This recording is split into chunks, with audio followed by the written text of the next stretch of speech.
next contestant.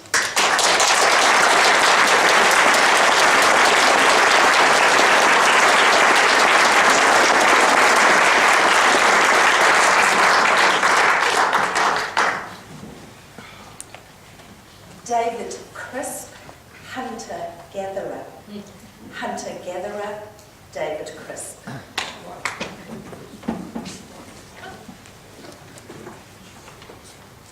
Madam Contest Chair, ladies and gentlemen, I hate standing in queues. It's unnatural. It inevitably means you're going to part with money, but worse, you have to do it with other people. Unless, of course, you're an Englishman who can, by definition, form a well-ordered queue all by himself. I particularly hate queuing in supermarkets, though, don't you? Standing next to the mother with 2 delinquent preschoolers she's not allowed to smack. The dear little old lady who appears to be paying for her groceries with what looks like her life savings in coins. And a Save the Planet couple who want a trolley load of groceries packed into 2 eco-friendly bags and pity the laws of physics. Which is all a shame because I really like supermarket shopping. I know that's a shameful thing to admit to, but I do. But hey, I also like ironing. I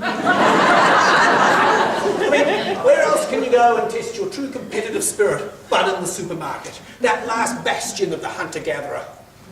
My ancient ancestors pursued woolly mammoths across the frozen wastes of northern Europe, clad in animal skins, butchering carcasses with primitive Stone Age tools. I carry on that noble tradition in the sanitary conditions of my local supermarket. Clad in Ralph Lauren polo shirt, Calvin Klein jeans, Gucci loafers. Visa card in hand, I stride magnificently through the aisles. Its shelves burgeoning with goods for my choosing and enjoyment.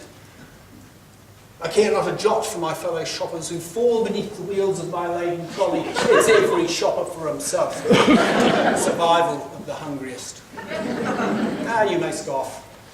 How can supermarket shopping compare with Ice Age 4? Indeed, there are no woolly mammoths left. Heavens knows I haven't seen a saber-toothed tiger in absolutely ages. But that doesn't mean that there aren't thrills, hazards, curiosities, frustrations to be had in the sterile aisles of Countdown. Take those trolleys, for example. 70% of them have got wonky wheels and a squeak. How's a bona fide hunter-gatherer supposed to operate with defective equipment? How would my ancestor have got on stalking a woolly mammoth with a blunt spear and a squeak? Not well. Flattened. But look, supermarket shopping is not life or death. Yes, it is. You don't shop, you don't eat, you die. It's not a social activity. People should push their trolleys around the supermarket in the same direction as me, the alpha shopper, thus avoiding that social awkwardness we all experience when trying to avoid eye contact with the same person 10 times in 10 different aisles. Which of course means that overtaking skills are highly prized by the true hunter-gatherer. Take that poor benighted couple with 6 kids under 5, moving like a swarm of locusts up the aisle, stripping the shelves bare as they go, necessitating a risky overtaking manoeuvre on my behalf, running over toes, toddlers and trolleys, or there'll be nothing left for me to hunt together. But you know, inevitably, when you're in a busy aisle and you're looking to overtake the slow traffic, you know, the indecisive procrastinators, you come across a dear little old couple who want to read the label on everything but can't see. And who want to discuss everything they buy but can't hear. So that after 5 minutes of the blind talking to the deaf, they put the can of tuna back on the shelf and pick up another can of tuna. It starts all over again. It's kind of cute, except they park their trolleys right in the middle of the aisle and you can't overtake on the inside or the outside. I just shunt them out of the way. They probably won't notice, but if they do, blame it on the wonky wheels. Sorry, wonky wheels. What can you do?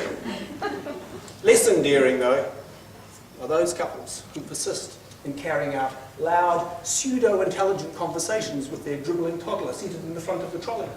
As if somehow they want to impress the rest of us that Junior here actually understands what recommended daily allowance means, and can participate in the kinds of prioritisation decisions we all make on a daily basis when choosing between the Merlot and the Pinot. So, Abigail, should Mummy buy eggs from the very happy hens that get to run round outside all day in the sun? Or should we buy eggs from the very sad hens that spend all day locked up inside in small cages? Happy costs twice as much as sad, Abigail.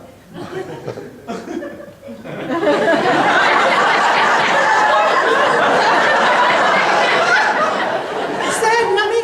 Can you afford chocolate? True kid, a future hunter-gatherer. And yes, there's just something about beating the marketers at their own game. Securing those loss leader specials that goes to prove just how shrewd and clever I am. What a good provider, what a obsessive compulsive I am. Baked beans on special, 2 dozen cans should do it. And I don't even like baked beans. But hey, there's an earthquake coming, so I'm prepared. And I just saved $2.30. Think of the reward points. Not to mention there's 2 cents a litre of petrol when you spend $1,000 this week. Shouldn't be a problem. Let's load in some more toilet paper. You can't have too much toilet paper when the big one comes.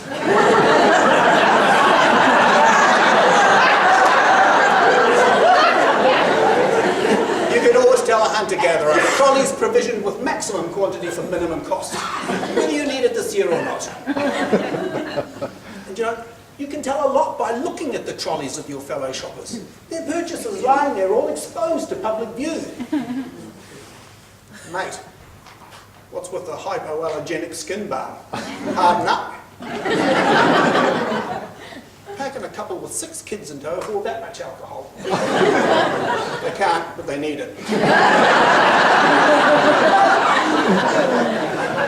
Oh my gosh. What does an apparently single middle-aged woman want with those? Don't ask. But even after I have strode the aisles magnificently and bravely, chosen wisely and decisively, even I, the great hunter-gatherer, still has to queue. I'm reduced to nothing more than another trolley waiting for some 16-year-old to check me out. There I stand, queued, watching my melting ice cream drip rhythmically onto the floor, like sand through the hourglass, my life slipping away as I wait and wait and wait, the thrill of the hunt fading. But then I remember, oh well, I've still got the ironing to do.